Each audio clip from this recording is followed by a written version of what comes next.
Hotel میں نا ایک بابا جی برتن مانجتے تھے، بوڑھے آدمی تھے، 70 سال کے قریب عمر تھی. ان کا ایک بیٹا تھا، ایک بہو تھی، ایک پوتا تھا، لیکن وہ بیچارے بیٹا بیمار رہتا تھا تو لہذا وہ خود مزدوری کرتے.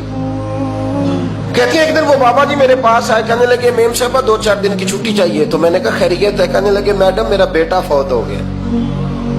بیٹا، آپ کو پتہ ہے باپ کا جنازہ پڑھنا آسان ہے، بیٹے کا جنازہ اٹھانا بڑا مشکل کام. کہتی ہے میں کچھ لکھ رہی تھی، میرے ہاتھ سے قلم گر گیا.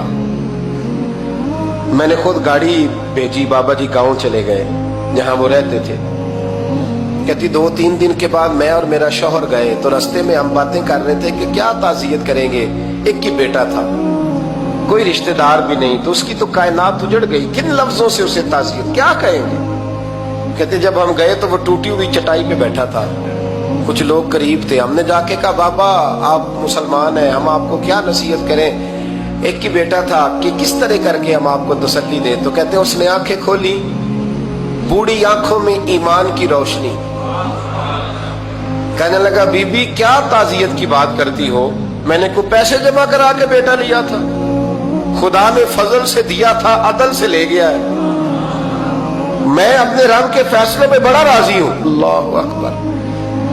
وہ خاتون کہتی ہے کہ وہ بابا جی سے میں نے کہا کہ چلو آپ 1 مہینے کی چھٹی کر لے. تو کہنے لگا نہیں میڈم میں مسلمان ہوں، مفت کی روٹی نہیں کھاتا، مزدوری کر کے کھاتا ہوں، میں انشاءاللہ 2-3 دن کے بعد کام پہ آ جاؤں گا. کہتے ہیں وہ چند دنوں کے بعد آ گیا. اللہ کی قدرت کے ابھی 2-3 ماہ گزرے تھے پھر آیا. میڈم چھٹی چاہیے کچھ دنوں کی. میں نے کہا خیریت ہے؟ کہنے لگے وہ میری بہو بھی ہارٹ اٹیک سے فوت ہو گئی. کہتے اب میں بھی تڑپ گئی اور عیسائی ہو کہ میری آنکھوں میں آنسو آ گئے. میں نے کہا گھر کا دروازہ بند ہو گیا، اب یہ بیچارہ کیا کرے گا. وہ اپنے شوہر کے غم میں ہارٹ اٹیک سے فوت ہو گئی. کہتے ہم پھر 2-3 دن کے بعد تعزیت کے لیے گئے، پھر ٹوٹی ہوئی چٹائی، بوڑھا نہ اپنی انگلیوں سے زمین پر کچھ بنا رہا. کہتے قریب گئی اور میں نے جا کے کہا بابا اب تو تسلی آپ نے خود ہی کرنی ہے، جو نظام تھا وہ تو ہو گیا. تو کہتے ہیں پھر اس نے آنکھیں کھولی، آسمان کی طرف دیکھا تو کہنے لگا بیٹی کوئی پریشانی نہیں، میرا بیٹا بغیر شادی کے بھی تو فوت ہو ہی سکتا تھا، بس میرے مالک نے جب چاہا جیسے چاہ ہوا. میں انشاءاللہ 2-4 دن کے بعد کام پہ آؤں گا. یہ میرا 3-4-5 سال کا پوتا ہے، ابھی اسکول داخل ہوا ہے، میں ساتھ لے آؤں گا، وہاں میرے ساتھ اوپر کوارٹر میں جہاں میں رہتا ہوں یہ بھی رہے گا. کبھی کبھی میں دیکھتی چھت پہ کھڑے ہو کے کہ دادا گھوڑا بنا ہوا ہے اور پوتا سواری کر رہا ہے. وہ سویرے اٹھتا اس کو سکول چھوڑ کے آتا، شام کو لے کے آتا، پیار کرتا، محبت کرتا.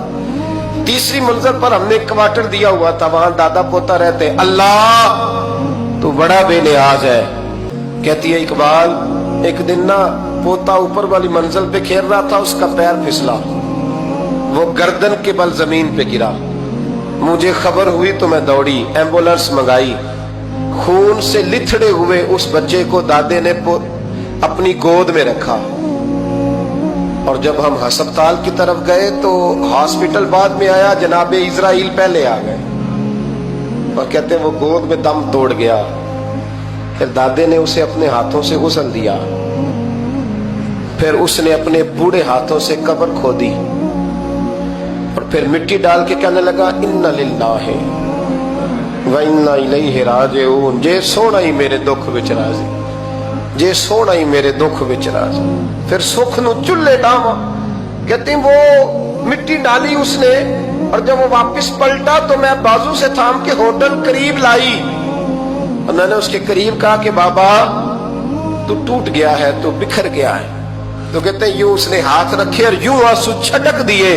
کہنے لگا میڈم کیوں میرے اندر کوئی عقیدہ نہیں، میں کوئی لوارث ہوں، میرا کوئی رب نہیں، میں کیوں پریشان رہوں گا، میں تو پکا ہوا پھل ہوں. تھوڑے دن گزرے کہ قبر میں جاؤں گا اور جب جنت میں جاؤں گا تو اللہ میری بیٹے سے بھی ملاقات کرائے گا، میرے پوتے سے بھی ملاقات کرائے گا، میرا رب ساری ملاقاتیں کرا دے گا. میں اپنے اللہ کی رضا میں بڑا راضی ہوں. وہ خاتون کہتی ہے میرا اور میرے شوہر کا کلیجہ پھٹنے لگا. میں نے کہا بابا یہ جذبہ کہاں سے ملتا ہے، یہ سکون کہاں سے آتا ہے؟ یہ کیفیت کیسے ملتی ہے؟ مجھے کہنے لگا تو نے لینی ہے؟